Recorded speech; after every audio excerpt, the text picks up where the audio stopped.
My name is Rebecca Martinez, and I'm standing on the terrace of my villa in Tuscany, watching the sun set over rolling hills dotted with olive groves. The keys to this three-bedroom stone house are warm in my palm, still heavy with the weight of possibility. Just 18 months ago, my Aunt Patricia looked me dead in the eye and said I'd never see the world beyond our small Ohio town. She said dreamers like me always stay put, always find excuses, always remain exactly where they started. I'd love to know which corner of the globe you're watching from, and if this story speaks to you, make sure to subscribe. Tomorrow's video is one you absolutely can't miss. Tonight, I'm sipping wine made from grapes grown in the vineyard visible from my bedroom window, and I can't help but smile at how spectacularly wrong she was. But before I tell you how a girl from Millbrook, Ohio ended up owning property in one of the most beautiful regions of Italy, I need to take you back to the moment that changed everything. The moment when I realized that the people who claim to love you the most can sometimes be the ones who clip your wings the shortest. It was a humid Tuesday evening in July when my world shifted. I was sitting in my childhood bedroom, surrounded by travel magazines I'd been collecting since I was 16, planning a trip to Southeast Asia that existed only in my imagination. The walls were covered with maps marked with red pins, showing all the places I dreamed of visiting. Paris, Bangkok, Barcelona, Cairo, Sydney. Each pin represented a promise I'd made to myself, a future adventure that felt both inevitable and impossibly distant. My laptop was open to a travel blog written by a woman named Sarah Chen, who'd left her corporate job in San Francisco to teach English in Vietnam. Her latest post showed photos of her motorcycle journey through the mountains near Sapa, steam rising from her coffee cup as she sat at a roadside cafe watching farmers tend to emerald rice terraces. The photos made my chest tight with longing. I'd been following her blog for 3 years, living vicariously through her adventures while I remained trapped in a life that felt increasingly suffocating. The sound of footsteps on the creaky stairs interrupted my daydreaming. Aunt Patricia appeared in my doorway without knocking, as she'd done countless times throughout my 28 years. She surveyed my room with the critical eye she'd inherited from my grandmother, taking in the travel magazines, the world map, and the printouts of flight prices I'd been researching but never booking. "Still playing pretend, I see," she said, settling her considerable frame into my desk chair without invitation. Patricia had been the self-appointed matriarch of our family since my mother died when I was 12. She meant well, I suppose, but her version of love often felt like a slow-acting poison designed to keep me small and manageable. I closed my laptop, feeling suddenly ashamed of my dreams, just looking at some trip ideas. "Rebecca, honey, we need to have a serious conversation." She picked up one of my travel magazines, flipping through pages featuring pristine beaches and ancient temples with obvious disdain. "You're 28 years old. Don't you think it's time to stop chasing these ridiculous fantasies and focus on building a real life?" The word ridiculous hit me like a physical blow. These weren't fantasies to me. They were carefully researched plans, detailed itineraries, budget calculations I'd spent hours perfecting. I had spreadsheets tracking flight prices, lists of hostels and budget accommodations, even basic phrases learned in 6 different languages. But to Patricia, they were just silly daydreams. "Travel isn't a fantasy, Aunt Pat. Millions of people do it every day." She laughed, a sound devoid of warmth. "Millions of people with money, Rebecca. Millions of people without responsibilities. You think you can just abandon everything here and go gallivanting around the world like some Instagram influencer? That's not how real life works." I wanted to argue, to point out that I'd been saving money for 5 years, that I'd researched budget travel extensively, that I'd even started learning Mandarin and Spanish online, but Patricia was just getting started. "Your cousin David is buying his second rental property this year. Your brother Michael just got promoted to regional manager. Even little Katie from next door is engaged to that nice boy from the bank. They're all building something real, something lasting. And what are you doing? Dreaming about running away?" The comparison to my cousin stung because it was a song I'd heard my entire adult life. David, the golden boy who'd followed his father into real estate. Michael, my younger brother, who'd climbed the corporate ladder at the insurance company where he'd started as an intern. Katie Morrison, who was actually 3 years older than me, but whom Patricia still called Little Katie, because she'd achieved the milestone Patricia valued most, a husband and the promise of children. I'm not running away. I'm trying to experience the world, to grow as a person, to what? Find yourself? Patricia's voice dripped with condescension. Rebecca, you're not 19 anymore. This whole finding yourself nonsense is just an excuse to avoid growing up. You want to know what I think? I think you're scared. Scared of what? Scared of committing to anything real. Scared of staying in one place long enough to build something meaningful. You think travel is going to solve all your problems, give your life some grand purpose? But the truth is, you'll come back just as lost as when you left, except now you'll be broke and even further behind everyone else. My throat tightened with unshed tears. Patricia had a gift for finding the exact words that would hurt most, the fears I'd never spoken aloud but that gnawed at me in the dark hours before dawn. Was I just running away? Was I using travel as an excuse to avoid the traditional milestones that seem to come so easily to everyone else? Besides, she continued, warming to her theme, you don't have the personality for it. Travel requires confidence, independence, the ability to handle unexpected situations. You've lived in the same town your whole life, worked the same job for 6 years. You've never even been on a plane by yourself. You think you're suddenly going to become this adventurous world traveler? Please. The casual cruelty of her assessment left me speechless. Yes, I'd lived in Millbrook my entire life, but that wasn't by choice. After my mother died, I'd stayed to help raise Michael, to be there for my father who had fallen apart in his brief. When I'd finally been ready to leave for college, the financial aid package wasn't enough, and I couldn't bear the thought of saddling my family with debt. So I'd gotten a job at the local credit union, telling myself it was temporary, just until I figured things out. 6 years later, I was still there, still figuring things out, still dreaming of a life beyond the familiar streets of my childhood. You know what your problem is, Rebecca? You're a dreamer, not a doer. Dreamers always have grand plans, but they never follow through. They find excuses, they get overwhelmed, they convince themselves that someday will magically arrive, but someday never comes, honey. Someday is just another way of saying never. Patricia stood up, smoothing her cardigan with the satisfied air of someone who delivered a necessary truth. I'm telling you this because I love you. Someone needs to be honest with you about your limitations. You're not the kind of person who travels the world. You're the kind of person who stays home, builds a stable life, finds contentment in simple pleasures.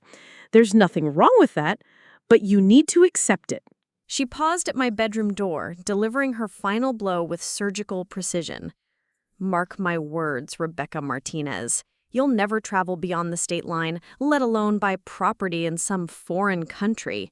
You don't have what it takes. The sooner you accept that, the sooner you can start building a life that actually suits you. With that, she left, her footsteps echoing down the hallway and then the stairs, leaving me alone with the devastating weight of her certainty. I sat in the silence of my childhood bedroom, surrounded by the maps and magazines and dreams that suddenly felt foolish and naive. The red pins on my world map seemed to mock me, each one a testament to my own delusions. Outside my window, Millbrook stretched in all directions, familiar and confining. The same streets I'd walked for 28 years, the same houses filled with the same people living the same predictable lives. Was Patricia right? Was I destined to remain here forever, watching from the sidelines as braver souls ventured into the wider world? I picked up my phone and opened Sarah Chen's blog again, scrolling through photos of her latest adventure in a floating village in Cambodia. The images that had inspired me minutes earlier now felt like evidence of my own inadequacy. Sarah looked so confident, so at ease in foreign environments, so naturally suited to the nomadic lifestyle I'd dreamed of but never dared to attempt. That night, I lay in bed staring at the ceiling, Patricia's words echoing in my mind like a curse. "You don't have what it takes." The phrase repeated itself with the persistence of a broken record, each repetition driving deeper into my consciousness. Maybe she was right.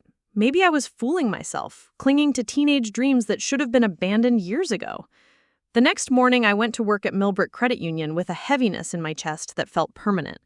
I processed loan applications and balanced accounts with mechanical precision, watching through the windows as life moved past me at its usual unhurried pace.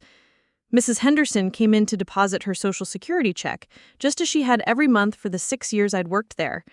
Tommy Morrison cashed his paycheck from the hardware store, making the same small talk about the weather that we'd exchanged hundreds of times before. This was my life. This was my world.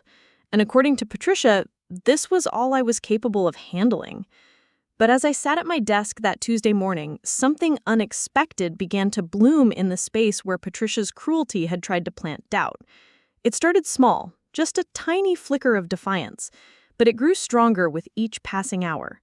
Who was Patricia to decide what I could or couldn't do? Who was she to define my limitations, to draw boundaries around my potential? By lunchtime, that flicker was a flame. By closing time, it was a fire, and by the time I drove home that evening, past the familiar landmarks of my small-town existence, I had made a decision that would change everything. Patricia thought I'd never travel, never see the world, never have the courage to step outside my comfort zone. She was about to discover just how wrong a person could be. Growing up in Millbrook wasn't supposed to feel like a prison sentence. The town of 8,000 people nestled in the rolling farmland of central Ohio had all the ingredients of the American dream in miniature. Tree-lined streets where children rode bicycles until streetlights flickered on, Friday night football games that drew half the population to the high school stadium, and a downtown square where everyone knew everyone else's business, for better or worse. My childhood home sat on Maple Street, a 2-story colonial with blue shutters that my father had painted every 3 years like clockwork.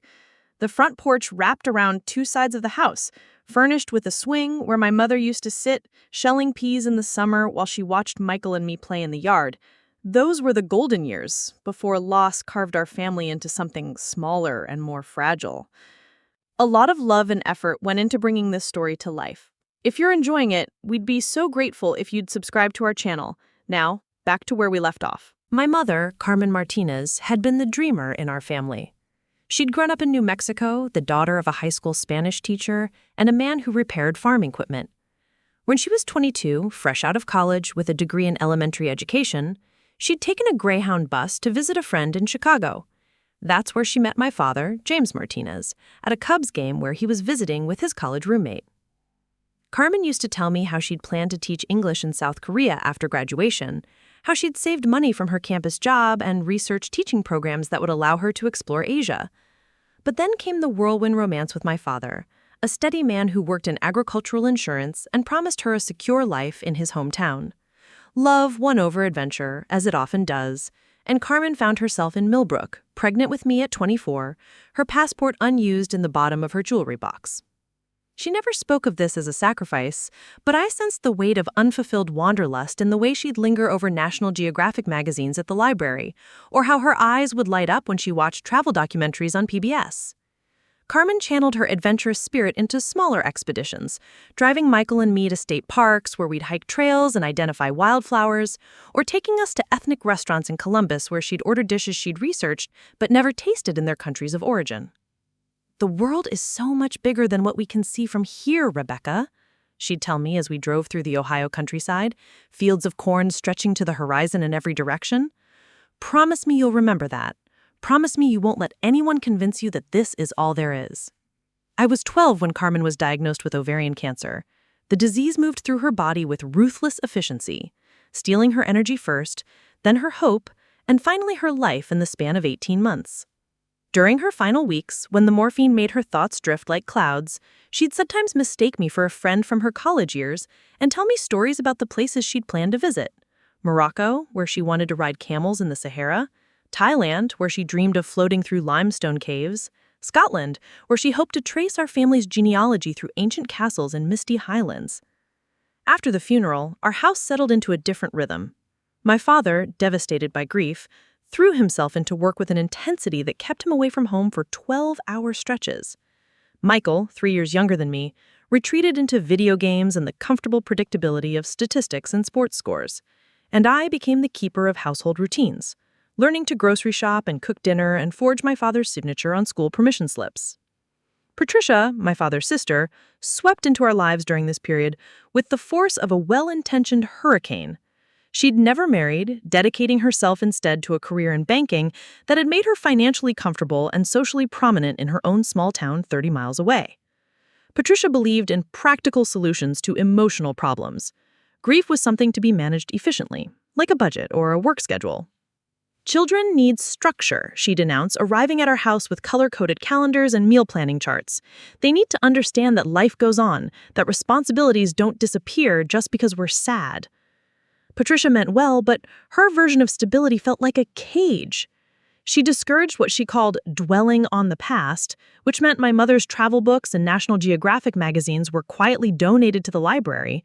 The world map Carmen had hung in the kitchen, marked with pins showing places she hoped to visit someday, was taken down and replaced with a calendar featuring local landscapes. Even Carmen's passport, which I'd discovered in her jewelry box and treasured as a symbol of possibilities, was deemed unnecessary clutter and disposed of during one of Patricia's organizational marathons. "Your mother was a wonderful woman," Patricia would say whenever I protested these changes, "but she sometimes had her head in the clouds, Rebecca. You don't want to make the same mistakes. You want to keep your feet planted firmly on the ground." But the seeds Carmen had planted in my imagination couldn't be so easily uprooted. During high school, I discovered the foreign language section of our school library and taught myself basic phrases in French, Spanish, and Italian. I checked out travel guides and memorized facts about distant countries the way other teenagers memorize song lyrics. My bedroom became a shrine to wanderlust, decorated with postcards I'd bought from a rack at the grocery store and maps I had carefully cut from discarded magazines. My best friend during those years was Jennifer Walsh, whose own mother had grown up in Ireland and filled Jennifer's head with stories about emerald hills and ancient stone circles. Jennifer and I would spend hours planning imaginary trips, dividing the world into regions we'd explore together. Europe for the history and art, Asia for the temples and street food, South America for the mountains and music. We promised each other that we'd travel together as soon as we graduated, that we'd work for a year to save money and then backpack through as many countries as our budget would allow. The guidance counselor at Millbrook High, Mrs. Patterson, encouraged my academic interests but steered me toward practical applications. "You have excellent grades in social studies and foreign languages, Rebecca. Have you considered international business? You could work for a company with global operations, maybe even get transferred overseas eventually." The idea thrilled me. I researched universities with strong international business programs, filled out applications for schools in cities like Boston and Seattle, places that felt cosmopolitan and full of possibility. My SAT scores were high enough for several competitive programs, and I spent my senior year dreaming of dorm rooms in unfamiliar cities, of classmates from different countries, of professors who traveled the world and could share firsthand knowledge of distant cultures.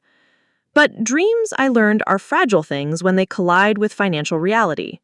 The scholarships I had applied for were competitive, and while I received partial aid from several schools, none offered enough to cover the full cost of tuition, room, and board. My father, still struggling with depression 3 years after Carmen's death, couldn't contribute much beyond what he'd managed to save in a modest college fund. The gap between what I needed and what was available felt insurmountable. "You could take out loans," Jennifer suggested, but Patricia was horrified by the idea.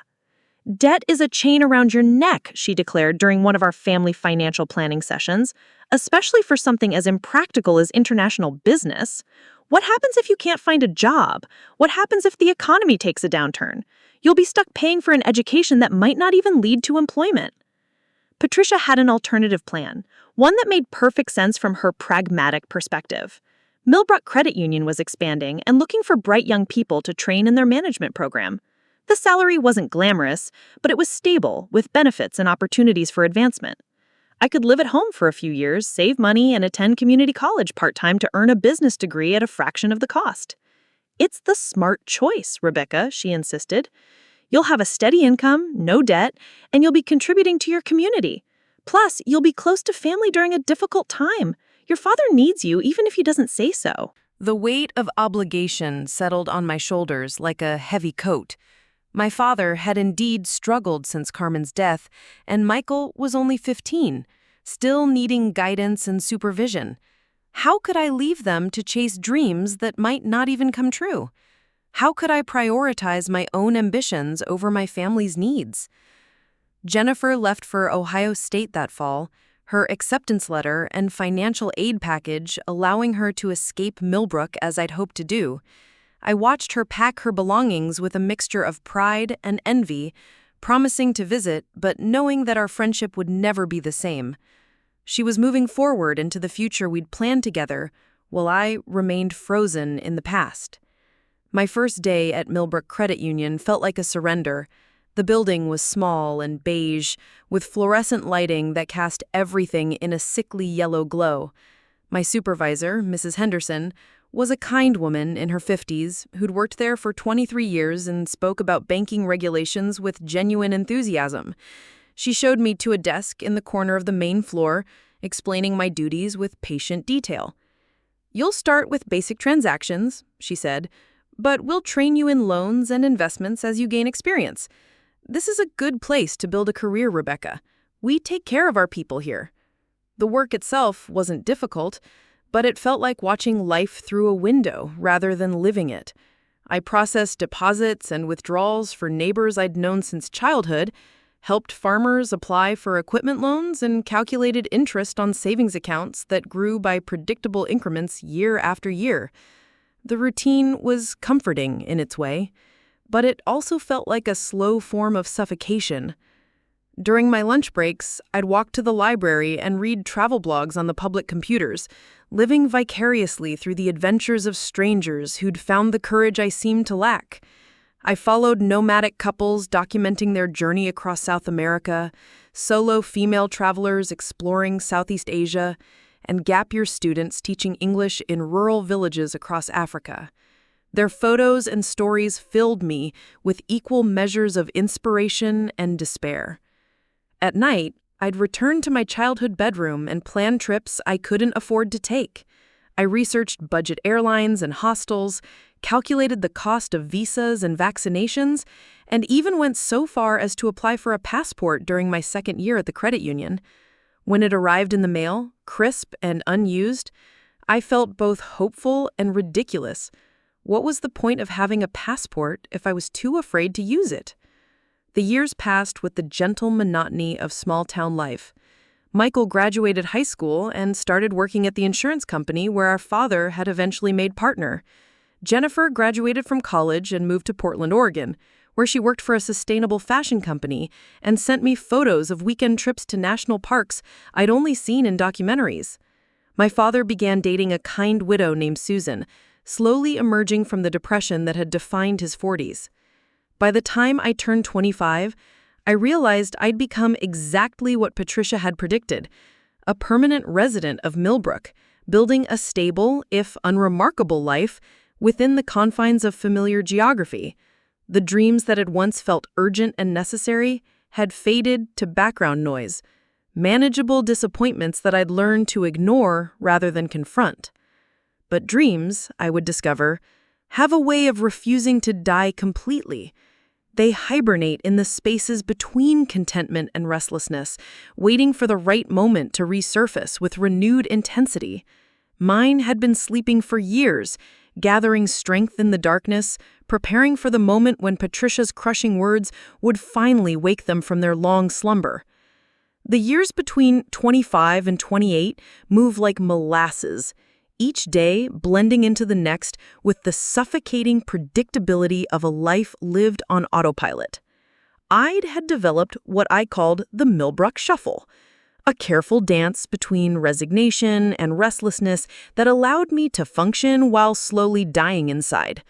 Morning coffee at the same diner where I'd eaten pancakes after high school football games, 8 hours at the credit union processing the financial lives of people who'd never questioned whether there might be something more beyond the county line, Evening dinners with my father and Susan, discussing weather patterns and local politics with the intensity other people reserved for matters of actual importance.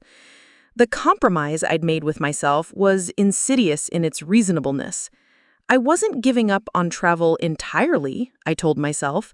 I was simply being smart about it, building a foundation first. I'd work for a few more years, save a substantial emergency fund, maybe even buy a small house to establish equity. Then, when I was truly financially secure, I'd take a proper vacation. Not some reckless backpacking adventure, but a sensible 2-week tour of Europe, or maybe a cruise through the Mediterranean. Patricia would approve of such a measured approach to seeing the world. But saving money while living in Millbrook required discipline I hadn't anticipated. The cost of living was low, which should have made accumulating travel funds easier, but there were always unexpected expenses that seemed designed to keep me tethered. My car needed new brakes just as I'd saved enough for a plane ticket to Madrid. The water heater in our family home died during a particularly cold February, and I contributed to the replacement cost because my father's insurance didn't cover the full amount. Michael needed help with his security deposit when he moved into his first apartment, and family obligations trumped personal dreams yet again. Each financial setback felt like a conspiracy orchestrated by the universe to keep me exactly where I was. I began to understand why so many people in Millbrook talked about travel in the past tense, as something they'd done in their youth, or in the future tense, as something they'd do someday when circumstances aligned perfectly. The middle ground, the present tense of actually booking flights and taking risks, seemed to exist only for other people with different kinds of courage or different kinds of luck. My coworkers at the credit union had settled into their own versions of the Millbrook Shuffle. Janet Kowalski, who'd worked there for 15 years, collected travel brochures with the same passion other people collected stamps. Her desk drawer was stuffed with pamphlets for Alaskan cruises and Irish castle tours, each one carefully marked with notes about pricing and itineraries she'd studied but never booked. She talked constantly about the trip to Ireland she'd take when her youngest daughter graduated college. But that graduation was still 3 years away, and I suspected there would be new reasons to postpone when the time came. Robert Chen, our loan officer, had a different approach to armchair travel. He'd married his high school sweetheart and bought a house 2 blocks from where he'd grown up, but he spoke 4 languages and had encyclopedic knowledge of world geography. During slow afternoons, he'd quiz me about capital cities and currency exchange rates, turning my unfulfilled wanderlust into an intellectual exercise that felt both stimulating and hollow. Robert would say, "Did you know that in Vietnam you can live comfortably on $15 a day? I've calculated that a 3-month trip would cost less than most people spend on car payments." These conversations tortured me because they made adventure seem simultaneously achievable and impossible. Robert had done the math on dozens of potential trips, researched visa requirements for countries I'd only seen in documentaries, and even learned basic phrases in languages he'd never have the occasion to use. But like me, he remained in Millbrook, trapped by the gravity of routine and the fear of disrupting a life that worked, even if it didn't inspire. The most painful part of those years was watching Jennifer's life unfold through social media posts that arrived like dispatches from an alternate reality. After college, she'd moved to Portland and thrown herself into the kind of life I'd imagined for myself. Her Instagram feed was a constant reminder of roads not taken: weekend trips to the Oregon coast, camping adventures in the Cascade Mountains, food festivals celebrating cuisines from around the world. She'd learned to rock climb, taken up photography, and started dating a graphic designer who shared her enthusiasm for outdoor exploration. But it was Jennifer's announcement in the spring of my 27th year that truly broke something inside me. She'd saved enough money to take a 6-month sabbatical from her job, and she was planning to spend it backpacking through Southeast Asia, the exact trip we'd dreamed about during high school. The photos she posted from her going-away party showed her surrounded by friends and coworkers, all of them raising glasses to toast her courage and wish her safe travels. I stared at those photos until my eyes burned. feeling the weight of 7 years' worth of compromise and postponement. Jennifer looked radiant with anticipation, her face glowing with the confidence that comes from following through on promises made to yourself. She'd done everything we'd planned to do together, except she'd done it without me, while I'd remained frozen in the amber of small-town expectations. That night, I sat in my bedroom surrounded by the same travel magazines I'd been collecting for over a decade, their pages now yellowed and outdated. The red pins on my world map had lost their urgency, becoming decorative rather than aspirational. I opened my laptop and navigated to the airline websites I'd bookmarked years earlier, typing in random destinations and departure dates just to see the prices, to remind myself that escape was technically possible, even if it felt practically impossible. The numbers on the screen were smaller than I'd expected. A round-trip ticket to Bangkok cost less than I'd spent on car repairs the previous year. A flight to Rome was cheaper than the laptop I'd bought to replace my ancient desktop computer. The financial barriers that had seemed insurmountable were revealed to be largely psychological, constructed not from true impossibility, but from the accumulated weight of small fears and smaller compromises. This realization should have been liberating, but instead it filled me with a despair so profound I couldn't sleep for days afterward. If money wasn't really the issue, then what was keeping me in Millbrook? What force was strong enough to override not just my dreams, but my basic human curiosity about the world beyond Ohio? The answer came to me gradually, like a photograph developing in slow motion. It wasn't any single obstacle keeping me trapped, but rather a web of expectations, both internal and external, that had grown stronger and more complex with each passing year. There was my father's unspoken dependence on my presence, the way he'd grown to rely on my help with household management and emotional support. There was Michael's assumption that I'd always be available for family gatherings and crises, that I was the stable one who could be counted on to never change or leave. But perhaps most powerful was the narrative I'd constructed about myself, the story that cast me as the responsible daughter, the practical one, the person who made sensible choices rather than dramatic gestures. This identity felt safer than the alternative, the risky, uncertain path of someone who might fail spectacularly in pursuit of dreams that might turn out to be illusions. Patricia reinforced this narrative during our regular family dinners, praising my stability and maturity in ways that felt increasingly like consolation prizes. Rebecca has such a good head on her shoulders. She's not like these young people you see on the news running off to dangerous countries and getting themselves into trouble. She understands the value of building something solid right here at home.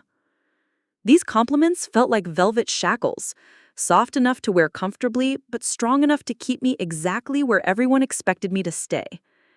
I began to understand that my family's love for me was conditional on my predictability, that the version of Rebecca they cherished was the one who would never surprise them by changing or growing or reaching for something beyond their understanding. The compromise period reached its peak during the summer when I turned 28, when Patricia suggested I consider buying a house in Millbrook. Property values were reasonable, she argued, and home ownership was a crucial step toward true financial security. She'd even identified a perfect starter home, a 2-bedroom ranch on Oak Street, walking distance from both the credit union and my father's house. "It's time to put down real roots, Rebecca," she said as we toured the property with a local real estate agent. "Rent money is just money thrown away, but a mortgage is an investment in your future." The house was pleasant enough, with hardwood floors and a small garden that would be manageable for a single person. The price was within my budget, especially with the down payment assistance Patricia offered to provide as a gift. Standing in the empty living room, I could envision the life that would unfold within these walls. Furniture purchased from local stores, neighbors who would become friends, holiday gatherings with family members who lived within a 10-mile radius. It was everything a responsible 28-year-old woman should want, and it terrified me more than the thought of boarding a plane to anywhere in the world. The real estate agent, a cheerful woman named Carol, who'd sold houses in Millbrook for 20 years, sensed my hesitation and tried to reassure me. "First-time buyer nerves are completely normal, honey. This is a big decision, but you're making a smart choice. This neighborhood is stable, the schools are good for when to have children, and you'll build equity that you can use later for upgrades or maybe even a vacation home. A vacation home. The phrase lodged in my mind like a splinter. Even my potential escape route was being planned and contained, reduced to a future purchase in a neighboring county where I could spend weekends pretending to be somewhere else. This is how dreams died in Millbrook, not through dramatic failure, but through the slow substitution of safer alternatives that looked almost like the real thing. That night, I called Jennifer in Portland, desperate to hear a voice that still believed in possibilities. She answered on the second ring, and I could hear the sound of wind and traffic in the background. Rebecca, perfect timing. I'm walking to this amazing Thai restaurant that just opened near my apartment. How are things in Millbrook? I told her about the house, about Patricia's encouragement, about the growing pressure to make a decision that felt like choosing a life sentence. Jennifer listened without judgment, but I could hear the sadness in her voice when she responded. "It sounds like a nice house," she said carefully. "But is it what you want? I mean, really want, not what everyone thinks you should want?" The question hung between us like a bridge I wasn't sure I had the courage to cross. What did I want? After years of compromise and accommodation, I wasn't certain I remembered how to distinguish my own desires from the expectations others had laid upon me. I don't know anymore, I admitted. I feel like I've been sleepwalking for so long that I've forgotten what it feels like to be awake. Jennifer was quiet for a moment, and when she spoke again, her voice carried the gentle firmness of someone delivering news that would be difficult to hear, but necessary to accept. "Rebecca, you're going to hate me for saying this, but you're running out of time. Not because you're getting old, 28 is nothing, but because every year you spend in that town makes it harder to leave. Every compromise makes the next one easier. Every dream you postpone becomes a little less real." Her words hit me like cold water, shocking in their clarity. I knew she was right, but knowing and acting were different things entirely. The gap between my current life and the life I'd dreamed of seemed to widen with each passing day until I could barely remember what it felt like to believe the change was possible. After we hung up, I sat in my childhood bedroom and made a list of all the reasons I should buy the house on Oak Street: financial security, family proximity, community connections, the satisfaction of homeownership. It was a compelling list, full of practical advantages that any reasonable person would appreciate. Then, I made a second list, one that required more courage to write. All the places I'd never seen, all the experiences I'd never had, all the versions of myself I'd never discovered because I'd been too afraid to leave the safety of familiar ground. This list was shorter, but somehow felt heavier, weighted with the gravity of unlived life. I fell asleep that night with both lists on my nightstand, like evidence in a trial where I was simultaneously the defendant and the jury. The verdict, I knew, would determine not just where I lived, but who I would become in the years that followed. The woman who bought a house in Millbrook would be choosing safety over adventure, certainty over possibility. The woman who walked away from that house would be choosing herself over everyone else's expectations, but she would also be choosing an uncertain future that might lead anywhere or nowhere. The compromise period was ending, one way or another. The only question was whether I would have the courage to step into the unknown, or whether I would let fear make the choice for me. "I realized," Amanda wrote, "that I'd been waiting for someone else to give me permission to pursue my dreams. Permission from my family to be selfish. Permission from my employer to prioritize personal growth over professional stability. Permission from society to want something more than the safe, predictable path I was supposed to follow. But permission never came because the people who loved me were invested in keeping me exactly where I was. They weren't trying to limit me out of malice, but out of their own fear of change and loss." The words hit me like a diagnosis I'd been avoiding. I had been waiting for permission, hadn't I? Permission from Patricia to spend money on experiences instead of assets. Permission from my father to prioritize my own happiness over his comfort. Permission from Millbrook itself to want something bigger than what it could offer. But Amanda's post continued with a revelation that made me close my laptop and stare at the library's water-stained ceiling tiles. The hardest truth I had to accept was that permission was never going to come. The people who benefit from your smallness will never encourage your growth. They love the version of you that makes them feel safe and needed and important. The version of you that dreams bigger than their understanding threatens the stability of their own choices. I left the library in a daze, Amanda's words echoing in my mind as I drove through downtown Millbrook. The evening light cast familiar buildings in golden relief, and I saw my hometown with new eyes. It wasn't a prison exactly, but it had become a place where growth was discouraged in favor of stability, where questions were answered with platitudes about being grateful for what you have. At dinner that night, my father and Susan discussed plans for their upcoming vacation to Branson, Missouri. They'd been planning this trip for months, researching shows and restaurants with the enthusiasm I'd once reserved for imagining backpacking through Europe. The conversation felt surreal, like watching people plan an expedition to their own backyard. "You should come with us, Rebecca," Susan suggested warmly. "The Dixie Stampede dinner show is supposed to be fantastic, and we could get adjoining rooms at that nice hotel near the Strip." The invitation was meant kindly, but it crystallized everything wrong with my current trajectory. Branson, Missouri. 200 miles from Millbrook, featuring sanitized entertainment designed for people who wanted to feel like they were having an adventure without leaving their comfort zone. It was travel for people who were afraid of actually traveling.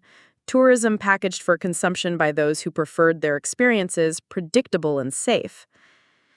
"Thanks, but I'm thinking about taking a different kind of trip," I heard myself say. The words surprised me as much as they surprised my dinner companions. My father looked up from his meatloaf, eyebrows raised in curiosity. "Oh, where were you thinking?" The question hung in the air like a challenge.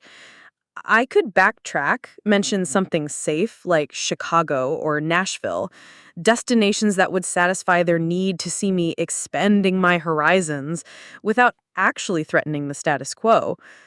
Or I could tell the truth that was crystallizing in my mind even as I spoke. "Europe," I said, the word feeling foreign and familiar on my tongue. "Maybe Italy. I've been researching solo travel options." The silence that followed was pregnant with unspoken concerns. Susan's fork paused halfway to her mouth. My father's expression shifted from curiosity to worry, the look he'd worn when I was 16 and mentioned wanting to get my nose pierced. "Solo travel?" he repeated, as if I had announced plans to join a cult. "Rebecca, that seems ambitious and potentially dangerous. What if something happens? What if you get lost or sick or—" His voice trailed off, but I could hear the unfinished sentences. "What if you like it? What if you don't come back? What if you discover there's a whole world out there that's more interesting than Sunday dinners and credit union small talk?" People travel alone all the time, Dad. Millions of women do it safely every year. "But you've never even been on a plane by yourself," Susan pointed out gently. "Maybe you should start smaller. A weekend trip to Cincinnati, perhaps, or Cleveland. Work your way up to international travel." The suggestion was so perfectly calibrated to keep me small that I almost laughed. Start smaller, work your way up. Take baby steps toward a dream that had already been deferred for a decade. It was the Millbrook way of managing ambition. Break it down into such small pieces that it never becomes threatening, never requires real courage, never leads to actual change. "I appreciate the concern," I said, standing up from the table, "but I'm 28 years old. I think I can handle a trip to Europe."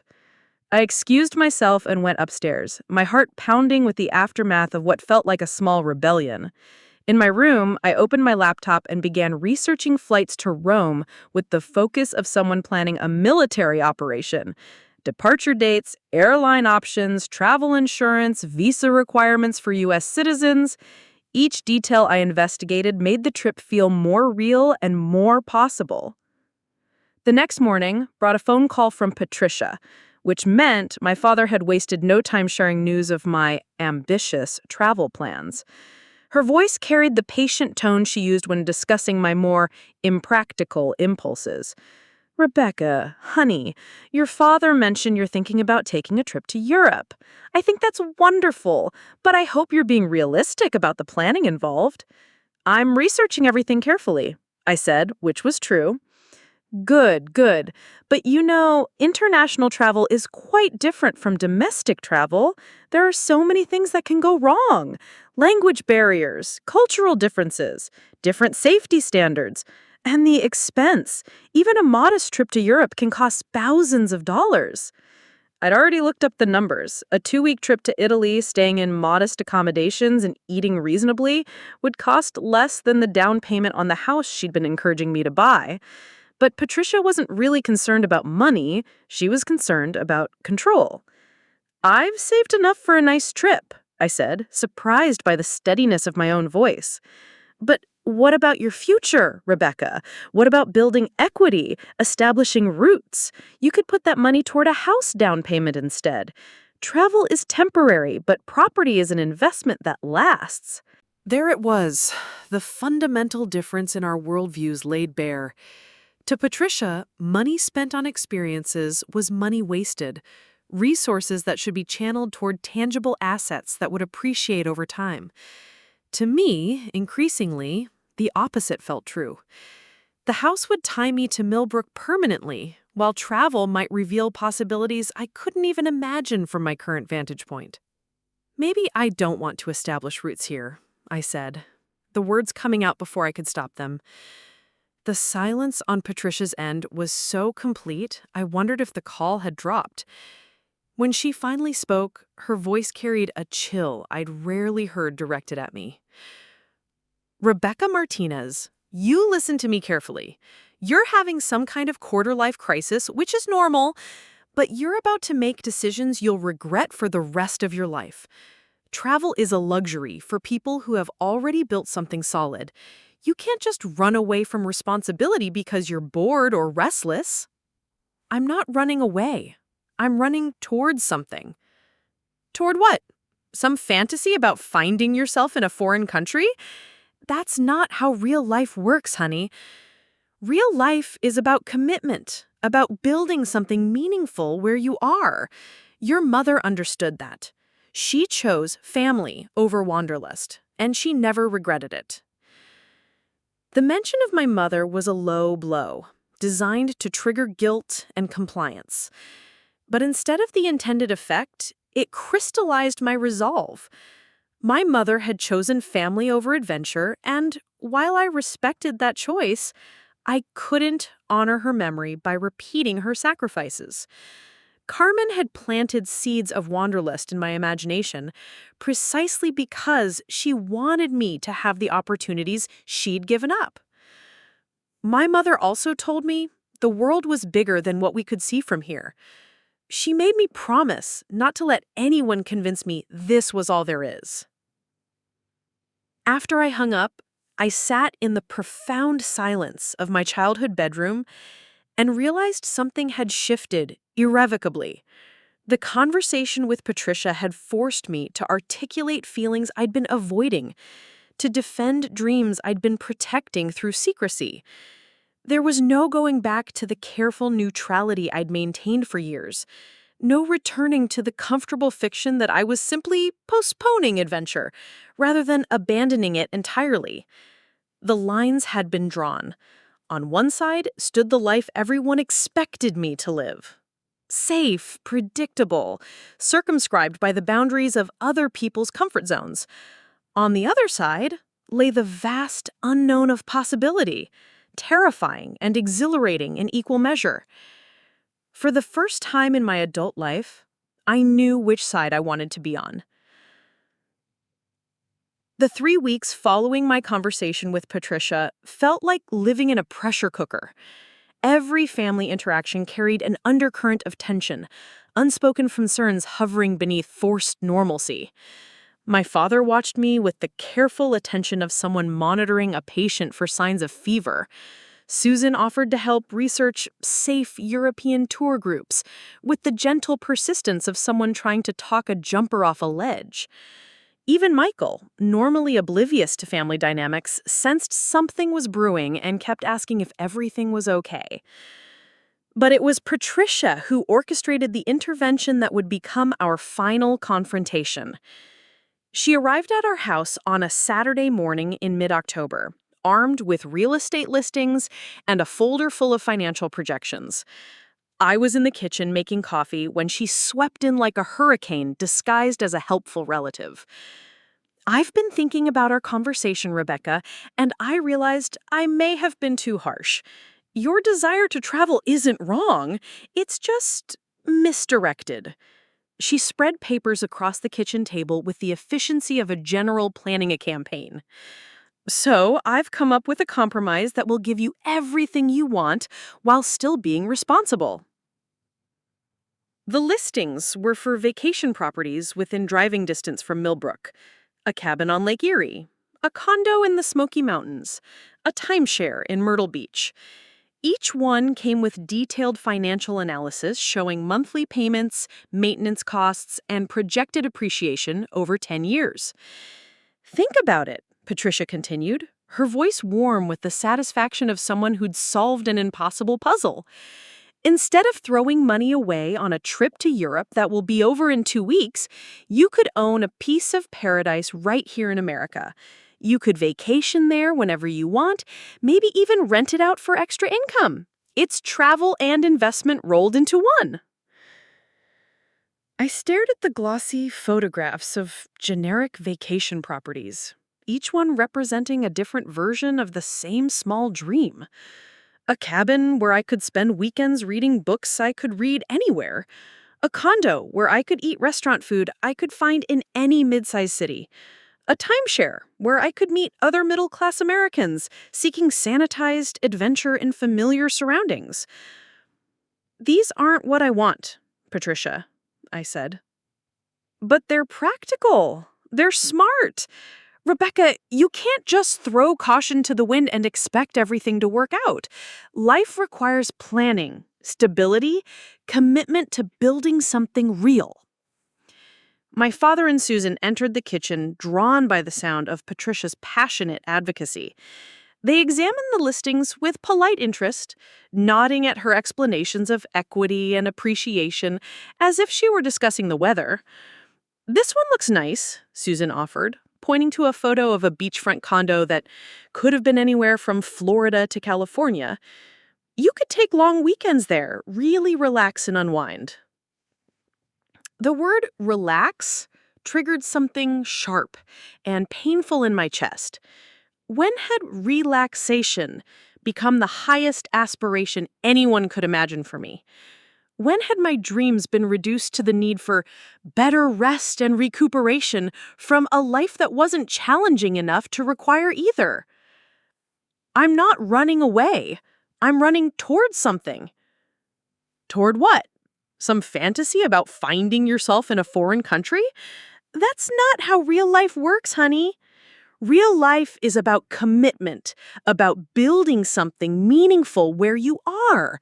Your mother understood that. She chose family over wanderlust, and she never regretted it. The accusation hung in the air like smoke from a fire I hadn't realized was burning. Patricia thought my desire to see the world was evidence of immaturity, a failure to embrace the adult obligations that she equated with fulfillment. In her worldview, contentment came from accumulating possessions and maintaining routines, not from seeking experiences that might change you in unpredictable ways. "I am grown up," I said, my voice steady despite the tremor in my hands. "Grown up enough to make my own decisions about how to spend my money and my time." "Are you?" Patricia's eyebrows rose in challenge, because from where I sit, it looks like you're throwing a tantrum because life hasn't turned out like some travel blog fantasy. You want adventure? Get married, have children, build a business. There's plenty of adventure right here if you're brave enough to commit to it. The word brave was the final straw. Patricia was questioning my courage while simultaneously trying to talk me out of the most courageous thing I'd ever considered doing. She wanted me to believe that staying in Millbrook, buying property I didn't want, living a life that felt like slowly suffocating was the brave choice. She wanted me to accept that conformity was courage and that questioning the path everyone expected me to follow was cowardice. You want to know what I think? I stood up from the table, my chair scraping against the linoleum floor with a sound like chalk on a blackboard. I think you're terrified that I might actually do this. I think you're afraid that if I prove it's possible to leave, other people might start questioning their own choices. Patricia's face flushed red, but she kept her voice level. That's ridiculous. Is it? When's the last time you traveled somewhere that challenged you? When's the last time you did anything that required real courage instead of just financial planning? The kitchen fell silent except for the hum of the refrigerator and the distant sound of a neighbor mowing their lawn. My father shifted uncomfortably, clearly wishing he was anywhere else. Susan studied her hands as if they contained the secrets of the universe. I've built a life, Patricia said finally, her voice tight with control. I've built security and stability and meaningful relationships. I've contributed to my community instead of abandoning it for selfish pursuits. And I've spent 10 years building nothing. 10 years processing other people's loan applications and attending family dinners and pretending that this is enough. Well, it's not enough. Not for me. Patricia stood up, gathering her real estate listings with sharp, efficient movements. You're making a mistake, Rebecca, a big one. And when you come crawling back broke and disappointed, don't expect sympathy from me. I won't be crawling back. She paused at the kitchen door, turning to deliver her final blow with surgical precision. You know what your real problem is? You think you're special. You think you're different from everyone else in this town, too good for the life that's been good enough for generations of decent people. But you're not special, Rebecca. You're just selfish. After she left, the kitchen felt hollow, echoing with the aftermath of words that couldn't be taken back. My father sat heavily at the table, running his hands through his graying hair. Rebecca, honey, maybe you should reconsider. Patricia can be harsh, but she's not wrong about the risks of international travel for someone without experience. Dad, I'm not planning to trek across the Sahara Desert. I'm talking about visiting Italy, a country with excellent infrastructure and millions of tourists every year. But you've never been anywhere alone. What if something happens? What if you get hurt or lost or... His voice trailed off, but I understood what he couldn't say. What if you like it better than here? What if you discover there's a whole world out there that makes our family dinners and small-town routines seem provincial and limiting? What if you grow beyond our ability to understand or relate to you? Dad, I love you, but I can't live my life based on what might go wrong. I've been doing that for 10 years, and it's killing something inside me. Susan reached across the table and touched my hand gently. We just worry about you, sweetheart. We want you to be safe and happy. I know, but I can't be happy living someone else's version of a safe life. I need to find out what my version looks like. That afternoon, I drove to the travel agency in the strip mall next to the grocery store. It felt surreal, almost anachronistic to seek help with travel planning in an age of online booking and digital everything. But I needed the commitment that came with speaking my plans aloud to another human being, needed the accountability that would make backing out more difficult. The agent, a woman named Linda, who'd been selling trips to Millbrook residents for 20 years, listened to my plans with professional enthusiasm. Rome for a week, then Florence, maybe a day trip to the Tuscan countryside. Nothing too ambitious for a first solo international trip, but substantial enough to feel like a real adventure. How exciting, Linda said, pulling up flight options on her computer. First time in Italy? First time anywhere, really. I mean, anywhere that required a passport. She nodded without judgment, apparently accustomed to clients whose travel experience was limited to domestic destinations. We discussed flight options, accommodation choices, travel insurance. With each decision, the trip became more concrete, less like a fantasy I was entertaining and more like a commitment I was making. "I'll need a deposit to hold these flights," Linda said, turning on her computer screen so I could see the booking details. The numbers were significant, but not devastating. Less than I'd spent on car repairs the previous year, less than a month's rent in any major city. "How much time do I have to decide?" "Well, these fares are good through the end of business today. After that, no guarantees."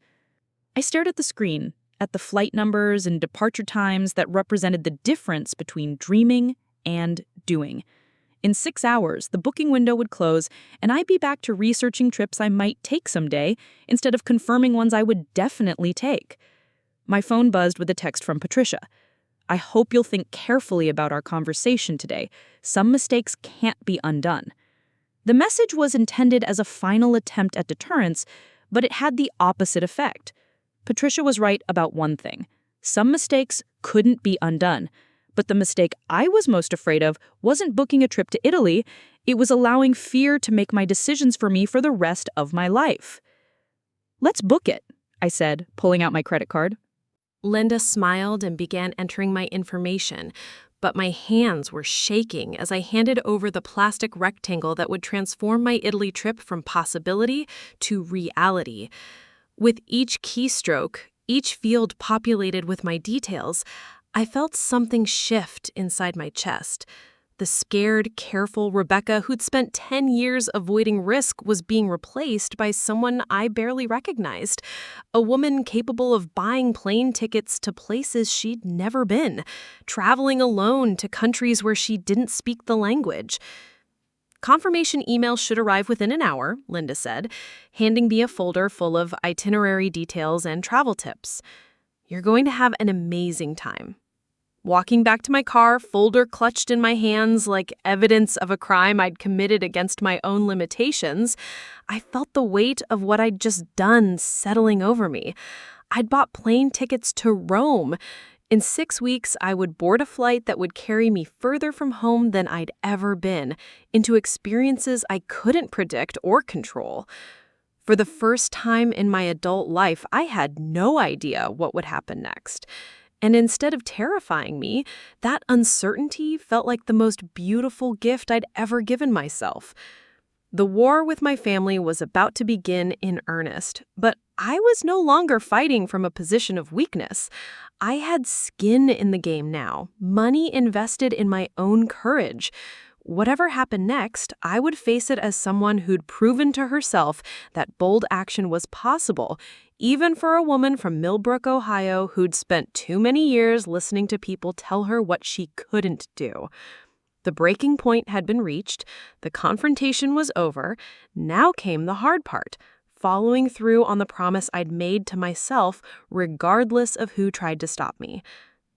The 6 weeks between booking my flight and departure passed like a fever dream, each day bringing new challenges to my resolve and new discoveries about the person I was becoming.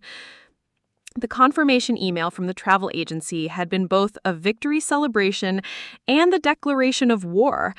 I'd crossed a line that couldn't be uncrossed, committed to an adventure that either vindicated my courage or confirmed everyone's worst fears about my judgment. The immediate aftermath was brutal. Patricia launched what could only be described as a psychological campaign designed to make me cancel the trip. She enlisted my father's concerns about my safety, highlighting every news story about tourists in trouble, every travel advisory that mentioned pickpockets or scams. She forwarded articles about Americans who'd gotten sick overseas, been arrested for misunderstandings, or found themselves stranded by airline strikes. "I'm not trying to scare you," she'd say during her increasingly frequent visits. "I'm just making sure you understand what you're getting into." But I was beginning to understand something Patricia couldn't see. Her efforts to protect me were actually preparing me. Each article she shared forced me to research solutions. Each worst-case scenario she painted pushed me to develop contingency plans. Her attempts to highlight my inexperience had the unintended effect of motivating me to become more experienced faster. I enrolled in a basic Italian language course at the community college, spending Tuesday and Thursday evenings learning phrases that would help me navigate restaurants, hotels, and transportation. The instructor, Professor Rossi, was a woman in her 60s who'd immigrated from Tuscany as a young bride. She seemed delighted to have a student genuinely planning to use the language rather than simply fulfilling college requirements. "Brava, Rebecca," she'd exclaim when I successfully ordered a meal or asked for directions in halting Italian. "You have the heart of a traveler. Most Americans, they want to see Italy, but they expect Italy to speak English. You show respect by learning our words." Professor Rossi became an unexpected ally during those preparation weeks. She shared stories of her own journey from a small village near Siena to the American Midwest, describing the courage it had taken to leave everything familiar behind. But more importantly, she helped me understand that my family's fears, while loving in intent, were rooted in assumptions about my capabilities that I didn't have to accept. In Italy, we say, "Chi non risica, non rosica." Who risks nothing gains nothing. Your family, they love you, so they want you safe. But safety without growth is not living, è solo existing. Meanwhile, my preparation for the trip became an education in self-reliance I'd never received. I researched everything: how to use European trains, what to pack for varying weather conditions, how to handle currency exchange, what to do if my passport was stolen. I downloaded translation apps, studied maps of Rome until I could navigate major streets from memory, and read guidebooks until I felt like an armchair expert on Renaissance art and ancient Roman architecture. But the most significant change wasn't logistical. It was psychological. For the first time in my adult life, I was making decisions based on what I wanted, rather than what would make other people comfortable. I chose my departure date to maximize the trip's impact on my life, not to minimize disruption to family schedules. I planned my itinerary around sites that fascinated me, not destinations that would photograph well for social media posts designed to reassure worried relatives. The shift was noticed immediately at work. Mrs. Henderson commented on my increased confidence in meetings, the way I'd started contributing ideas instead of simply following instructions. Robert Chen, the loan officer who'd always quizzed me about geography, seemed both impressed and slightly jealous when I mentioned my upcoming trip. "You're actually doing it," he said one afternoon, shaking his head with something that looked like admiration. "All these years I've been talking about travel, and you're the one who bought the plane ticket." His comment revealed something I was beginning to understand about the difference between dreamers and doers. Robert knew more about international travel than I did, researched more destinations, could speak more languages, but knowledge without action was just another form of tourism. Intellectual tourism that allowed you to feel worldly without accepting the risks that came with actually experiencing the world. 3 weeks before departure, I received an unexpected call from Jennifer in Portland. She'd heard about my Italy plans through some mysterious friend of a friend network and called to offer encouragement. "Rebecca, I can't believe you're finally doing this. How are you feeling?" Terrified, but also more alive than I felt in years. Jennifer laughed, the sound warm and knowing. "That's exactly how you should feel. The day before I left for Southeast Asia, I threw up twice from nerves. But you know what? Every moment of fear was worth it for what I discovered about myself." She spent an hour sharing practical advice about solo travel, how to trust your instincts about people and situations, the importance of staying in touch with home without letting homesickness sabotage your adventure, ways to push yourself beyond your comfort zone without being reckless. "The most important thing," she said as our conversation wound down, "is to pay attention to how you feel when you're there. Not just the excitement of seeing famous landmarks, but how it feels to navigate challenges by yourself, to make decisions without consulting anyone else, to realize you're capable of things you never thought possible." 2 weeks before departure, Patricia made her final play. She arrived at my house with my father in tow, both of them wearing expressions typically reserved for interventions involving addiction or mental illness. "Rebecca, we need to talk," Patricia announced, settling into our living room with the gravity of someone delivering a terminal diagnosis. "Your father and I have been discussing your trip, and we've decided to make you an offer." The offer was elaborate in its desperation. They would fund a domestic vacation of equivalent cost, anywhere in the United States I wanted to go: Hawaii, Alaska, a tour of national parks, a luxury resort in California.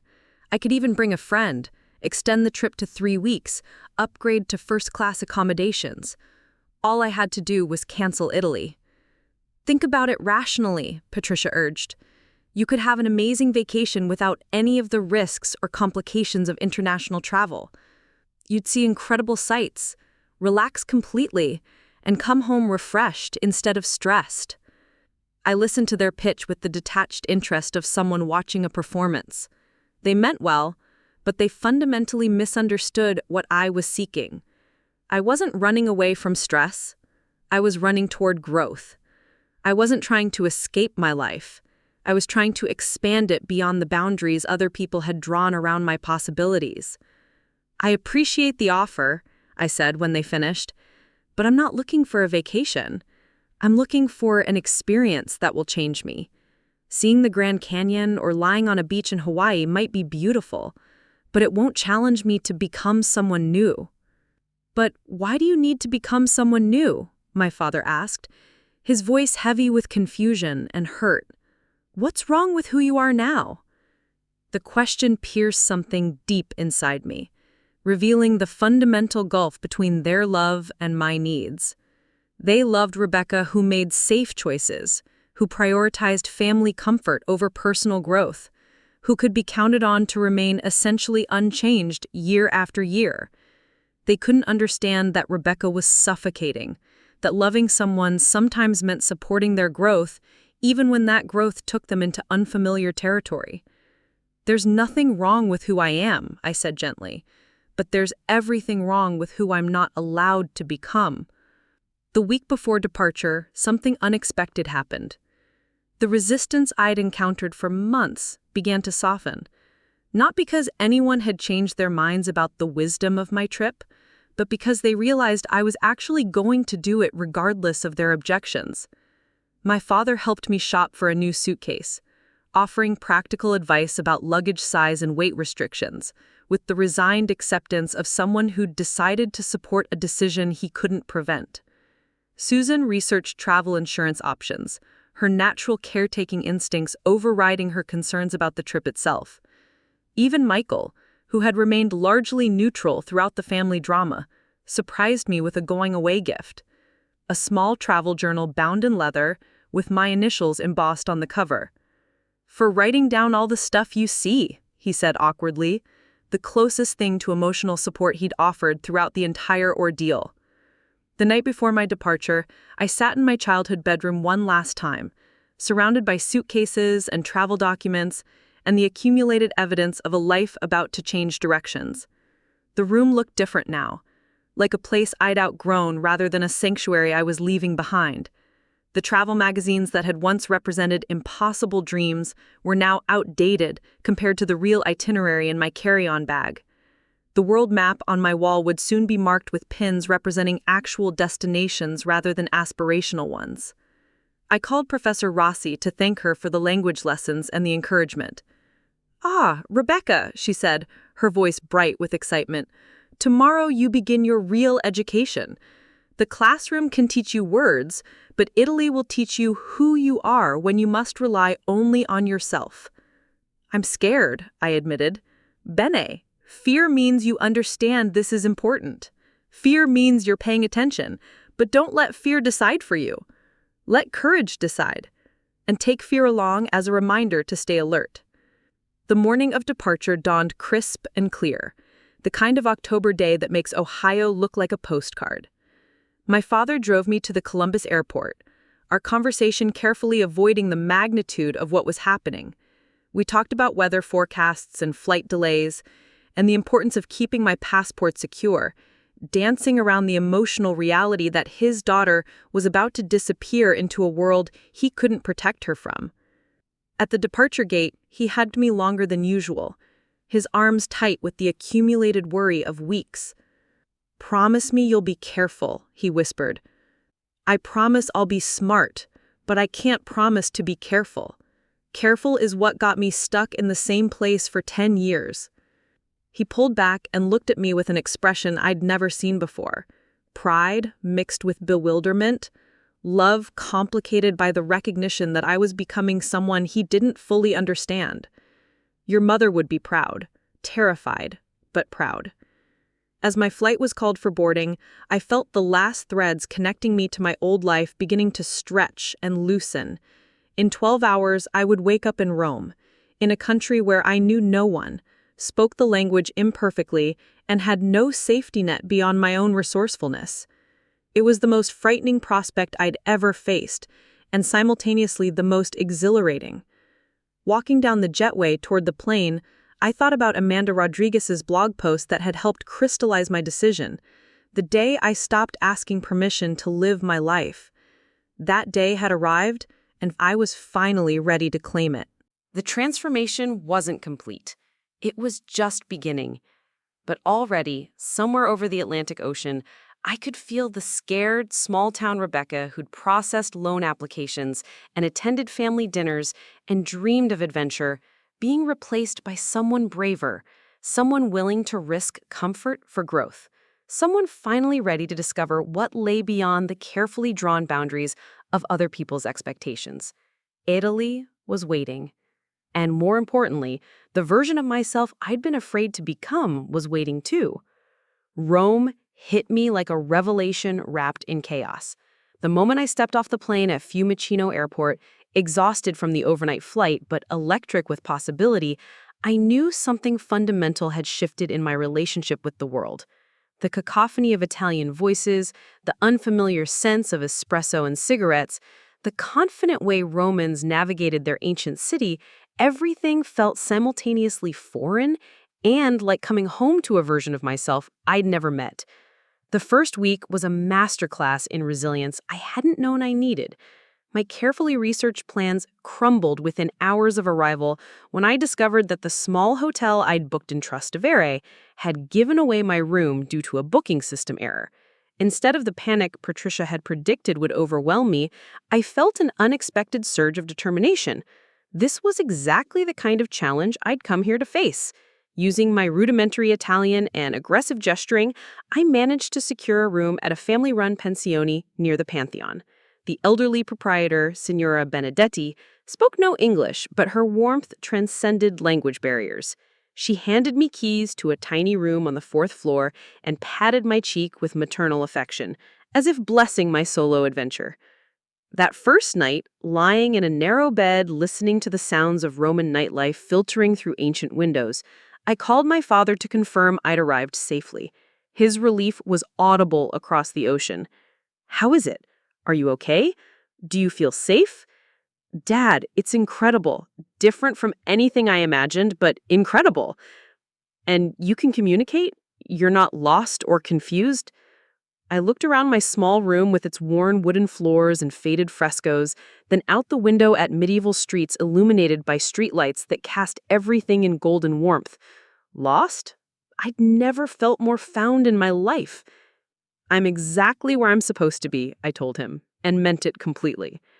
The days that followed unfolded like a series of small victories over the limitations others had placed on my capabilities. I navigated the labyrinthine streets of the old city using instinct and a paper map, developing an internal compass I'd never known existed. I ordered meals in trattorias where menus existed only in Italian, discovering dishes whose names I couldn't pronounce, but whose flavors would remain vivid memories for life. I struck up conversations with fellow travelers and local shop owners, my confidence growing with each successful interaction. But the moment that changed everything happened on my 4th day in Rome.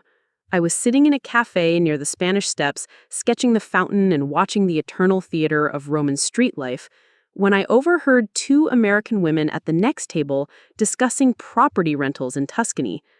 The prices are incredible right now, one was saying.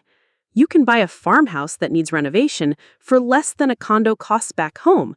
My cousin bought a place near Montalcino last year and says it's the best investment she's ever made. The conversation triggered something unexpected. Not homesickness or the urge to return to safety, but a vision so clear and compelling that it made my hands shake. What if this trip didn't have to end? What if, instead of returning to Millbrook to resume the life everyone expected me to continue, I found a way to make Italy more than just a vacation? The idea was audacious. It took my breath away. Rebecca Martinez from Ohio, buying property in a foreign country, the same Rebecca who'd never lived more than 20 miles from where she was born, considering international real estate investment?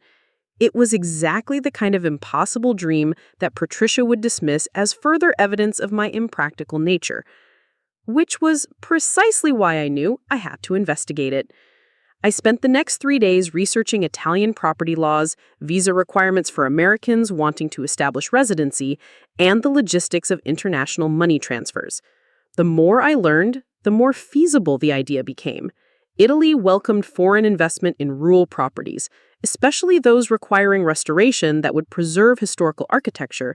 The process was complex, but not impossible, particularly for someone with banking experience who understood financial documentation. On my 7th day in Rome, I took a train to Tuscany for what I'd planned as a day trip to see the countryside.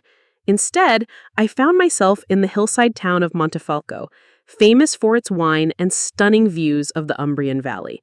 The local real estate agent, Matteo Rossi, spoke excellent English and seemed genuinely excited to show properties to a serious American buyer. "You are not like most tourists," he observed as we drove through rolling hills dotted with olive groves and medieval villages. "You think like someone who plans to belong here." The house he showed me was a 3-bedroom stone farmhouse built in the 1700s, complete with original terracotta floors, hand-hewn ceiling beams, and a tower room that offered panoramic views of vineyards stretching to the horizon. It needed extensive renovation, new plumbing, updated electrical systems, modern kitchen and bathrooms. But the bones were magnificent. Most importantly, it was priced at roughly half what a modest house in Millbrook would cost. Standing in the overgrown garden while late afternoon sun cast everything in golden light, I felt something click into place with the finality of a key turning in a lock. This wasn't just a house. It was a completely different way of living. A life where morning coffee came with views of mountains instead of strip malls, where neighbors spoke in melodic Italian instead of discussing weather and local politics, where each day held the possibility of discovery instead of the certainty of routine. I made an offer that afternoon. The phone call to my father that evening tested every diplomatic skill I'd developed during years of managing family dynamics. "You did what?" His voice climbed several octaves, causing me to hold the phone away from my ear. "I made an offer on a house in Italy. It's an incredible opportunity, and the price is amazing compared to—" Rebecca, have you lost your mind? You're supposed to be on vacation, not making major life decisions in a foreign country. Do you understand what you're saying? You want to buy properties somewhere you've been for exactly 1 week?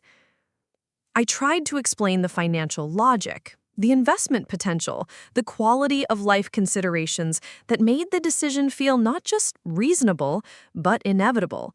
But I could hear in his silence that numbers and practical arguments weren't addressing his real concern. His daughter was slipping away from everything familiar, becoming someone he couldn't predict or control. What about your job? What about the family? Rebecca, you can't just abandon your entire life because you had a nice vacation. I'm not abandoning anything, Dad. I'm adding something. Something that might make me happier than I've ever been. The conversation ended with promises to discuss everything when I returned to Ohio. But I knew the real discussion would be with myself. Could I actually follow through on this audacious plan? Could a woman who'd spent 28 years seeking permission for every major decision find the courage to reshape her entire existence around her own vision of fulfillment? The remaining days of my trip became a crash course in practical courage. I met with local contractors to get renovation estimates, visited immigration offices to understand residency requirements, and opened a European bank account to facilitate the eventual purchase. Each step felt like crossing a bridge I was building as I walked across it, constructing a future that existed only in my imagination, but was becoming more concrete with each decision. Most importantly, I began to understand something about myself that had been hidden beneath years of family expectations and small-town limitations. I was good at this. Good at research, at asking the right questions, at navigating complex bureaucratic processes. Good at making friends with strangers and earning the trust of people who initially viewed me with skepticism. Good at solving problems independently and adapting to unexpected circumstances. Rebecca, who'd processed loan applications in Millbrook, had skills that translated beautifully to international property acquisition. The woman who'd managed family dynamics for years had diplomatic abilities that served her well in cross-cultural negotiations.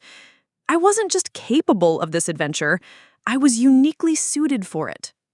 The flight home felt like traveling backward through time, each mile carrying me away from the person I discovered in Italy and back toward the person everyone expected me to remain. But something fundamental had changed that couldn't be reversed.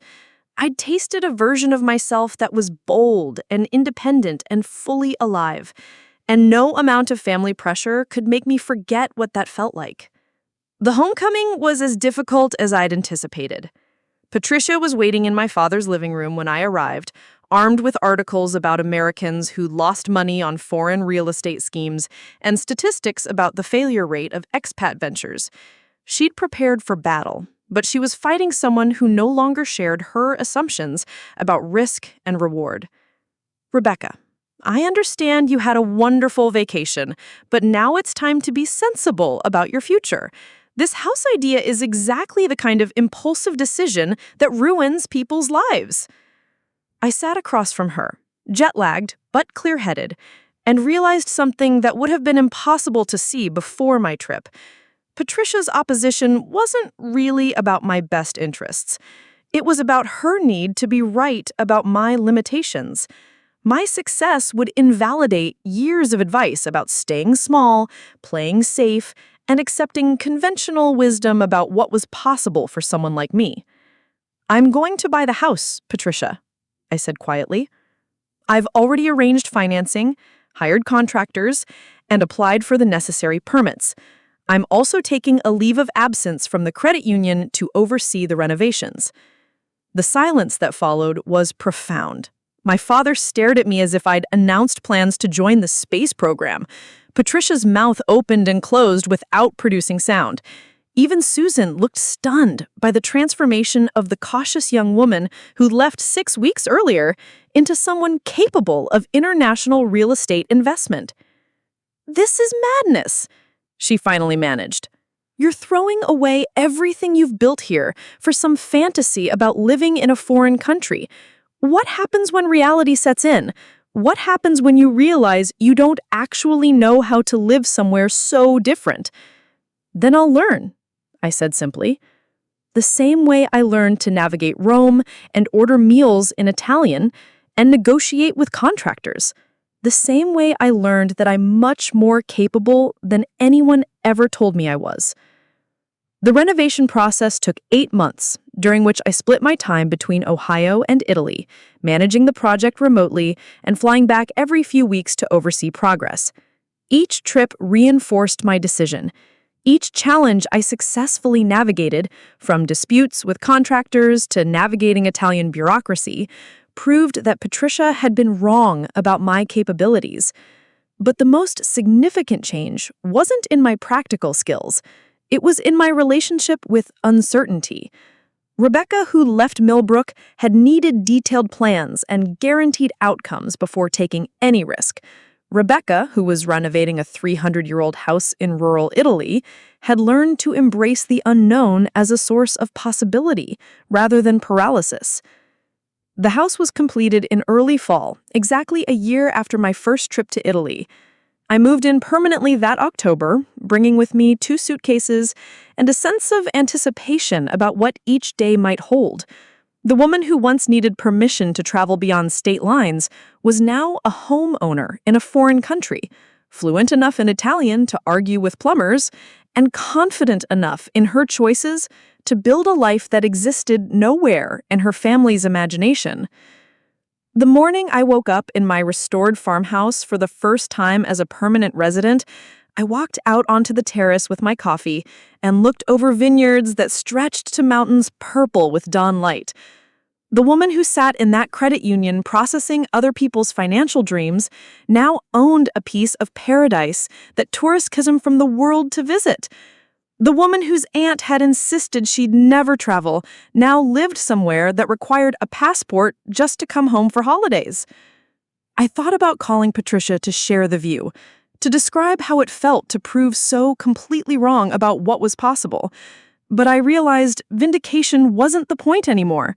The point was that I'd finally learned to trust my own vision of what constituted a life worth living, regardless of whether anyone else could understand or approve of that vision. The story doesn't end with me proving my family wrong, though that certainly happened. It ends with me proving something much more important, that the voice inside you that whispers about possibilities beyond your current circumstances is worth listening to, especially when everyone else insists that voice is leading you astray. Sometimes the people you love most will be the ones who work hardest to keep you small, not from malice, but from their own fear of losing you to possibilities they can't imagine. Sometimes courage means disappointing people whose approval you've spent years seeking. Sometimes the most loving thing you can do for yourself is stop asking permission to become who you're meant to be. My Aunt Patricia said I'd never travel, never see the world beyond Millbrook, never have the courage or capability to build a life outside the boundaries she'd drawn around my potential. She was wrong about all of it, but she was right about one thing. Some decisions can't be undone. Buying that house in Italy, choosing growth over comfort, learning to trust my own judgment over everyone else's fears, those were decisions that changed not just where I lived, but who I was willing to become.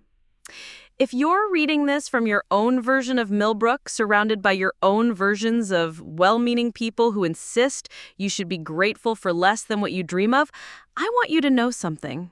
They're wrong about your limitations. They're wrong about what's possible for someone like you. They're wrong about what you're capable of when you stop asking permission and start taking action. The world is bigger than the boundaries others have drawn around your life. You are more capable than the most pessimistic voices in your head. And sometimes the most radical thing you can do is trust yourself enough to find out what happens when you refuse to accept other people's definitions of what's realistic for your life. Patricia still sends me articles about Americans who failed at expat living, as if one success story might inspire another, and she needs to prevent that contagion of possibility from spreading. But she also asks, carefully and with obvious reluctance, about my renovations, my neighbors, my life in this place she'd insisted I'd never reach. Sometimes, late at night, when I'm sitting on my terrace under stars that shine brighter here than anywhere in Ohio, I think she might even be a little proud of me. Not proud enough to admit she was wrong, but proud enough to stop insisting I was destined to fail. That's enough for me, because I'm not living this life to prove anything to Patricia or anyone else. I'm living it because I finally learned the difference between existing in a life someone else planned for me and creating a life that reflects who I actually am when I'm brave enough to find out. The woman who said I'd never travel now gets postcards from Tuscany. And sometimes I think that's the most beautiful revenge of all.